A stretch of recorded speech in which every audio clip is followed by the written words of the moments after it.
Earlier this year, volunteers, Papillion American Legion Post 32, reached out to members as part of a buddy check. We called over 500 out of the 700 and some odd people that are members of the post. Ron Dupel is the post vice commander and veteran services officer. We call and say who we are, why we're calling, and we're calling to check on them and their family.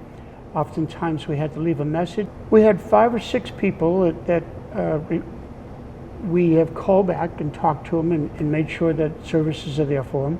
Post Commander Ted Pafford wasn't sure about the idea when Ron brought it to him because of the sheer number of calls. But after getting together some volunteers, they made it happen. Just making that connection with them, and some of that was, a lot of them when they were talking to us were thanked us for calling. A lot of them said, no, I'm doing okay, which is also good to hear. But at least maybe it also got them thinking, well, maybe if they run into something, we're still here as an organization to help them. Checking in on the mental health of veterans is especially important when you understand that on average, some 44 military veterans are victims of suicide every day. Suicide attempts made with firearm, there's a 98% lethality rate.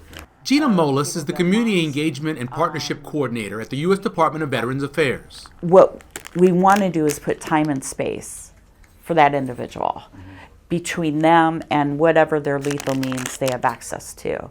That's why they provide gun cable locks and information about lethal means safety in the home. When you have someone that's struggling and they are in crisis, sometimes a suicide attempt can be very impulsive in nature. There can be a very short time, and I'm talking minutes, between the thought crossing someone's mind when they're overwhelmed and them acting on that thought. And when we talk about firearms in the home too, VA, we always, all we're talking about is safe storage. Not only for a suicidal person, but just as a general practice. You know, 85% of children and youth that die from accidental shootings, that firearm was obtained either in their own home or a friend's home that was unsecured. When we talk to a family,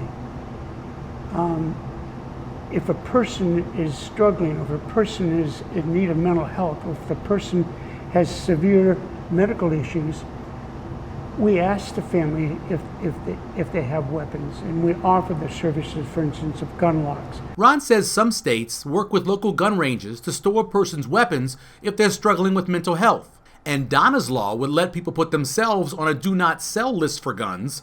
So far, that's been passed in just 3 states. Their brain is overwhelmed, so they're not making logical decisions. But if we can put time and space, the goal is they'll return to more logical thought, right?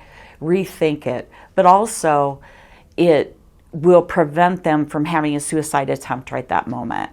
If you're having thoughts of harming yourself, the new Veterans Crisis Hotline is just 988, and you just have to press 1 to get some help. For Papillion Now, I'm Michael Severe.